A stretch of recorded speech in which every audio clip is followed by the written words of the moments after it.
నమస్తే అండి, మీ పేరు? బాలరెడ్డి. ఏం చేస్తుంటారు సార్? వ్యవసాయం చేస్తుంది. ఎలా అనిపిస్తుంది సార్ ప్రస్తుతం కాంగ్రెస్ పాలన? కాంగ్రెస్ పాలన బాగుంది. కేసీఆర్ గారు మొత్తం దోసుకొని తిన్నారా, అవతల పడ్డారు. ఎవరు చెప్పారు మీకు తెలుసలేదా? పేపర్లో చూస్తానేవా? ఇంకేం చెప్పాలా? అంటే అభివృద్ధి పదంలో నడిపాము మన సొంత తెలంగాణ పార్టీ టీఆర్ఎస్ అని చెప్పి ఎక్కడ చేసే వాళ్ళ కార్యకర్తలు దోసుకున్నారు. చెప్పులు లేనివాడు కార్లలో తిరుగుతారు. చెప్పులు లేనివాడు కార్లలో తిరుగుతారు. కాంగ్రెస్ వాళ్ళు తిరగట్లేదా? వాళ్ళకి మొదటి నుంచి ఉన్నది, ఫస్ట్ నుంచి ఉన్నది. ఇప్పుడేం కాదు. కాంగ్రెస్ వాళ్ళు ఖర్చు పెడతాం మేము. నేను కార్ వేసుకొని వచ్చిన. అంటే మీరు కాంగ్రెస్ లో చంపాలి ఫస్ట్ ఇంటే తెచ్చుకున్నావు మరి. మొదటి నుంచి ఉన్నది కాంగ్రెస్. నేను కనీసం వార్డు నెంబర్ కూడా నిలబడలే ఊర్లో. కాదు సార్, కొంతమంది కొన్ని పథకాలు అందట్లేదు, మాట ఇచ్చిండు, ఒక్కటి కూడా నెరవేర్చలేదు. అందరికి చేయాలని ప్రతి ఒక్కరు. నువ్వు తల్లి కూడా అందరికి సమానంగా పెట్టలేదు. అంతేనా? ఒకసారి వెనక ముందు అవుతుంది అది. అది చేస్తారని నమ్ముతున్నారు? మరి నమ్ముతున్నా. కాంగ్రెస్ మాట ఇస్తే ఖచ్చితంగా ఉంటుంది. అంతేనా? పక్క. ఎప్పటి నుంచి చూస్తున్నారు మీరు కాంగ్రెస్? నేను 82 నుంచి చూస్తున్నాను. నేను ఓటేసిన కాడి నుంచి. మీరు ఓటేసిన ఒకసారి మాత్రం ఎన్టీ రామారావు గారికి వేసిన. కొత్త మోజుల సినిమా అప్పుడు ఫస్ట్ కొత్త అది. అంతే అంతే. అంటే బీఆర్ఎస్ పార్టీ ఇప్పుడు ఎందుకు అసలు ఫెయిల్ కావడానికి కారణం అంటారు సార్? మీకు తెలియదా? మీరు చెప్పండి. మీకు తెలియదా? నాకు తెలుసు, మీరు చెప్పండి. ఎందుకంటే దోసుకున్నారయ్యా ప్రతి కార్యకర్త. వార్డు నెంబర్ కాదు కాదు కాదు కష్టపడి చదివితే పేపర్లు అమ్ముకుంటారు. పల్లిపడినాక దొరికిన పేపర్లు వాళ్ళు అమ్ముకురా. అమ్ముకోకపోతే ఎక్కడి మరి ఎట్లా పోతున్నాయి? ఎట్లా లీక్ అయినాయి?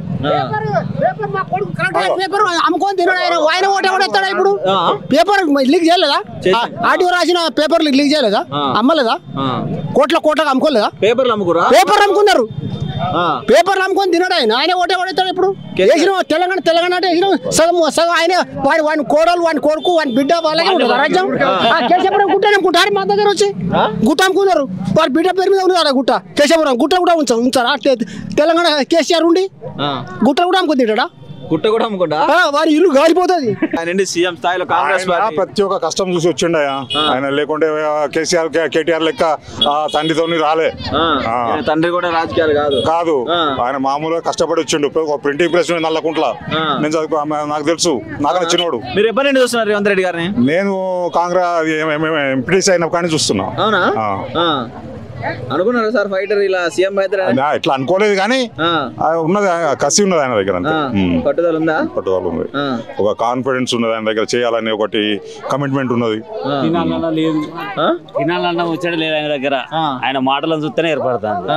తినాలని లేదా? బీఆర్ఎస్ వాళ్ళు అందరు తినరా? వాళ్ళు వాళ్ళు చూస్తలేవా? నలుగురికి 4 కోట్ల వాళ్ళ కోటలు కట్టుకొని పండుకుంటారు. కవిత, కేటీఆర్ అందరూ. గాదిన్నయ్య గారు చెప్పారు, కనీసం పెట్రోల్ పోస్తాను పైసలు లేకుండా కేసీఆర్ దగ్గర పార్టీ పెట్టినప్పుడు. అవును, మంది జేబులో తీసి పెట్రోల్ పోపించి పంపించిండు. 1000 కోట్లు, లక్షల కోట్లు మీకు తెలుసు. ప్రతి ఒక్కరికి తెలుసు.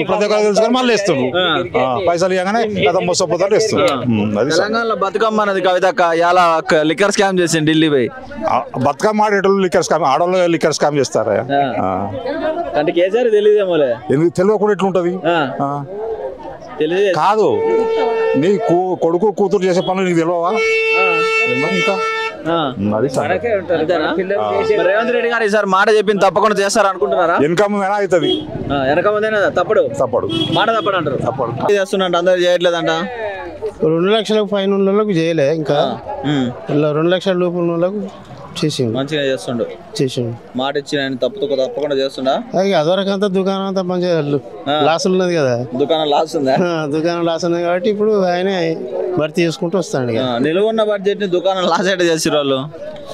1 లక్షల కోట్లు అప్పు తెచ్చిరు, చేసిరు వాళ్ళు పనులు. ఇప్పుడు ఈయన భర్తీ చేసుకుంటూ వస్తాడు. మిత్తి కట్టుకుంటూ వస్తాడు కదా వాటికే. అంతేనా? మిత్తి కడతాడు కదా 36,000.